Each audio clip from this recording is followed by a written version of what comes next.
Welcome to NS news. నేను సుమా. ముందుగా బులెటిన్లో హెడ్లైన్స్.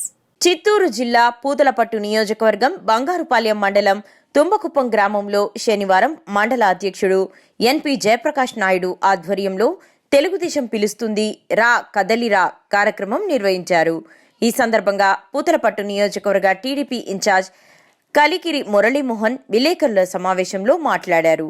ఈ కార్యక్రమంలో నలగంపల్లి యువ నాయకుడు ఎన్పి ధరణి, మండల టీడీపీ పార్టీ ఉపాధ్యక్షుడు కమల్నాథ్ రెడ్డి, యువత అధ్యక్షుడు తుంబకుప్పం రమేష్, మాజీ సింగిల్ విండో అధ్యక్షుడు హేమచంద్ర నాయుడు, గిరిబాబు, సుదర్శన్ నాయుడు, ఎన్పి రాధాకృష్ణ, మడుపోలూరు సూరి, హరిప్రసాద్, గురుస్వామి యాదవ్, మండల ఎస్సీసెల్ రవి, బాలకృష్ణ, జనసేన పార్టీ నాయకులు, టీడీపీ నాయకులు, కార్యకర్తలు పాల్గొన్నారు. మనకి రాబోతోంది. అదే సమయంలో యువగలం నిధి ఉద్యోగాలు 20 లక్షల ఉద్యోగాలు ఈ రాష్ట్రంలో కల్పించబోతున్నటువంటి మన ప్రభుత్వం అధికారంలోకి రాగానే 20 లక్షల ఉద్యోగాలు కల్పించబోతున్నామని చెప్పి ప్రకటించడం జరిగింది.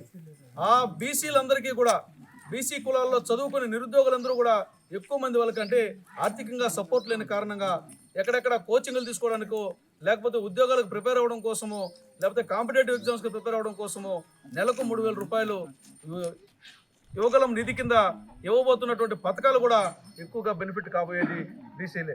అట్లాగే చూసుకున్నట్టయితే ఇంటింటికి నీరు, బీసీ కాలనీల్లో ఇప్పటికి కూడా కుళాయిల సమస్య ఉంది. మేము ఇంటింటికి వెళ్తున్నటువంటి క్రమంలో మాకు చాలా గ్రామాల్లో మా ఇంటికి ఇప్పుడు ఇక్కడికి కూడా రావడం జరిగింది. మా ఇంటికి కుళాయి కనెక్షన్ లేదు, విద్యుత్ లైన్లు లేవు. ఇప్పటికి కూడా విద్యుత్ లైన్లు లేనటువంటి గ్రామాలు ఉన్నాయి, కుళాయి కనెక్షన్లు ఇంటికి లేని గ్రామాలు ఉన్నాయి.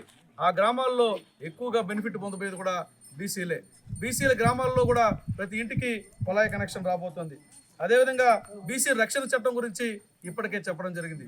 పూర్ టు రిచ్ P4 మోడల్తో దేశంలోనే ఒక అత్యాధునికమైనటువంటి విధానాన్ని, ప్రజాస్వామ్యంలో ఒక సరికొత్త చరిత్రని, రికార్డుని చేయబోతున్నటువంటి ఈ నాయకత్వంలో, అంటే తెలుగుదేశం జనసేన నాయకత్వంలో, ఈ సమన్వయంలో దేశంలోనే ఒక కొత్త మోడల్. గతంలో ఏ విధంగా అయితే ల్యాండ్ పూలింగ్ విధానాన్ని దేశానికి చంద్రబాబు నాయుడు పరిచయం చేశారో, ఆ విధంగానే P4 మోడల్ని దేశానికి పరిచయం చేయబోతున్నారు. ఈ P4 మోడల్ ద్వారా పబ్లిక్ ప్రైవేట్ పీపుల్ పార్ట్నర్షిప్తో ప్రతి ఒక్క పేదవాడిని సంపన్నులు చేయాలా.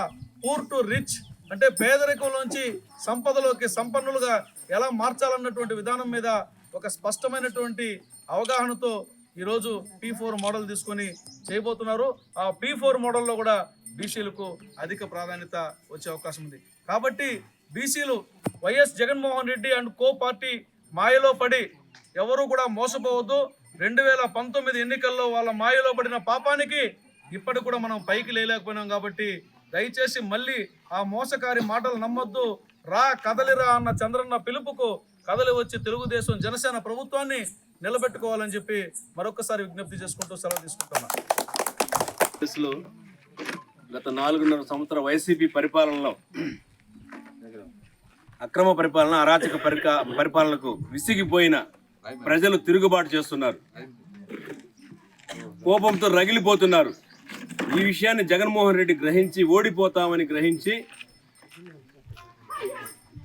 వైసీపీ ప్రజాప్రతినిధులు ప్రజలను బెదిరించే కాడికి తయారవుతున్నారు. దానికి నిదర్శనం ఏమంటే, వైసీపీ పార్టీలో ఉన్నటువంటి ఎమ్మెల్యే అభ్యర్థులు కూడా మనం పోటీ చేస్తే ఓడిపోతాము అనే నిర్ణయానికి వచ్చి ఇతర పార్టీల్లో చేరేదానికి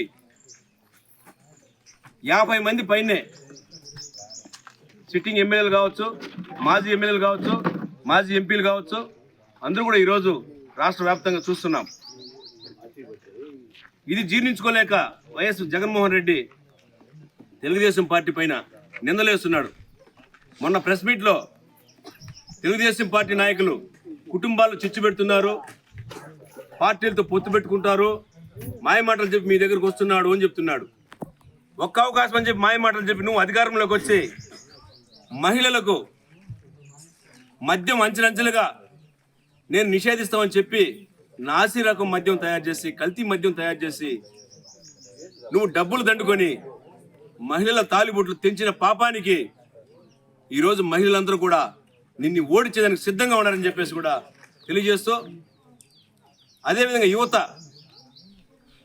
సంవత్సరానికి 1,00,000 ఉద్యోగాలు జాబ్ క్యాలెండర్ రిలీజ్ చేస్తానని చెప్పినటువంటి జగన్మోహన్ రెడ్డి ఒక్క ఉద్యోగం కూడా ఈ ఆంధ్రప్రదేశ్ ఇవ్వకపోగా యువతకు మాదక ద్రవ్యాలు, మత్తు పానీయాలు బానిసలు చేసి వాళ్ళ భవిష్యత్తును అంధకారం చేయడంతో ఆ యొక్క యువత తల్లిదండ్రులు ఈరోజు ఆక్రోశంతో, ఆవేదనతో రగిలిపోతున్నారు. దీనికి నిదర్శనమే వైసీపీ పార్టీలో పోటీ చేయడానికి సిద్ధంగా లేరు. ఈరోజు దీనికి అన్వేషిస్తున్నాడు, భయపెడుతున్నాడు ప్రజలను. కాబట్టి వచ్చే ఎన్నికల్లో వైసీపీ పార్టీని బంగాళాఖాతంలో తొక్కడానికి ప్రజలు సిద్ధంగా ఉన్నారు అని చెప్పేసి కూడా ఈ సందర్భంగా తెలియజేస్తూ ప్రజలను, ఇటు రైతులను, ఇటు యువతను, ఇటు మహిళలకు ఒకటే పిలుపునిస్తున్నాం. కథలు రండి, తెలుగుదేశం పార్టీ మీకోసం పోరాడడానికి సిద్ధంగా ఉంది. చంద్రబాబు నాయుడు గారు అహర్నిశలు మీకోసం పోరాడుతున్నారు. యువ నాయకులు లోకేష్ బాబు గారు మన భవిష్యత్తు కోసం బాటలు వేస్తున్నాడు. ధైర్యంగా మన ఆంధ్రప్రదేశ్ భవిష్యత్తు కాపాడడానికి ఆయన దేనికైనా సిద్ధంగా ఉన్నాడు. తప్పుడు కేసులకు భయపడలా, జైలుకి పెట్టిన భయపడలా, అన్నిటికీ సిద్ధంగా వచ్చి చంద్రబాబు నాయుడు గారు ఈరోజు మన కోసం ఆయన రాత్రింబవళ్ళు అంత 72 ఏళ్ల వయసు పైబడినా కూడా రాత్రింబవళ్ళు పనిచేస్తున్నాడు. ప్రజలు కూడా ఒకటే కోరుతున్నాం, రండి, కదిలి రండి, తెలుగుదేశం పార్టీ మీకోసం పనిచేస్తుంది అని చెప్పి పిలుపునిస్తూ రా కదిలి రా అనే సభలను కూడా విజయవంతం చేయాలని చెప్పి కోరుకుంటూ ఈ అవకాశం ఇచ్చిన అందరికీ కూడా ధన్యవాదాలు తెలియజేసుకున్నాం. జై చంద్రబాబు నాయుడు, జై లోకేష్ బాబు. జై హో బీసీ, రా కదలిరా అన్న నినాదాలతో ఆ రోజు నందమూరి తారక రామారావు గారు పిలుపునిస్తే ఈ 2 తెలుగు రాష్ట్రాల్లో తెలుగు ప్రజానీకం రా కదలిరా అని పిలుపునివ్వడంతో ఏ విధంగా అయితే కథన రంగంలోకి దూకి తెలుగుదేశానికి అద్వితీయమైనటువంటి మెజారిటీని కట్టబెట్టిందో అదే రకమైనటువంటి రోజులు మళ్ళీ ఆంధ్రప్రదేశ్లో కనిపిస్తున్నాయి. ఈరోజు గౌరవ చంద్రబాబు నాయుడు గారి నాయకత్వంలో జయహో బీసీ పేరుతో రా కదలిరా అనే పిలుపునిస్తుండడంతో వేలాది లక్షలాది మంది బీసీలందరూ కూడా మరొక్క మారు చైతన్యవంతులై తెలుగుదేశం గెలుపు కోసం పునరంకితమవుతున్నారు. ఈ రాష్ట్రంలో జగన్మోహన్ రెడ్డి పాలన మొదలైన తర్వాత బీసీలని అన్ని విధాల అనగదొక్కడం జరిగింది. బీసీ కార్పొరేషన్లకు రుణాలు ఇస్తామని, బీసీలకు కులాల వారీగా వారి ప్రాతినిధ్యాన్ని బట్టి వారికి సముచితమైనటువంటి స్థానం కల్పిస్తాము, వారికి సముచితమైనటువంటి ఆర్థిక హోదాను కల్పిస్తామని చెప్పి మాయ మాటలు చెప్పి లక్షల కోట్ల రూపాయలు కేటాయిస్తున్నట్టు ప్రకటించి ఒక్క రూపాయి కూడా నిధులు ఇవ్వకుండా పచ్చి మోసం చేసినటువంటి వ్యక్తి ఎవరైనా ఉన్నారంటే వైఎస్ జగన్మోహన్ రెడ్డి.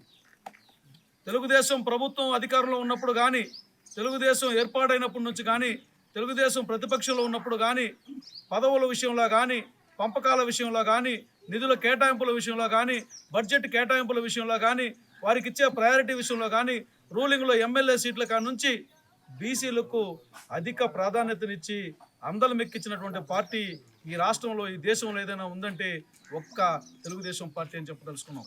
ఎంత అంకిత భావంతో తెలుగుదేశం పార్టీ బీసీల పట్ల ఉంది అంటే ఈరోజు రాష్ట్రంలో బీసీ రక్షణ చట్టాన్ని తీసుకురావాలని కృతనిశ్చయంతో తెలుగుదేశం జనసేన ప్రభుత్వం ఏర్పాటైన రోజే దాని మీద సంతకం పెట్టడానికి గౌరవ చంద్రబాబు నాయుడు ప్రకటించడం జరిగింది.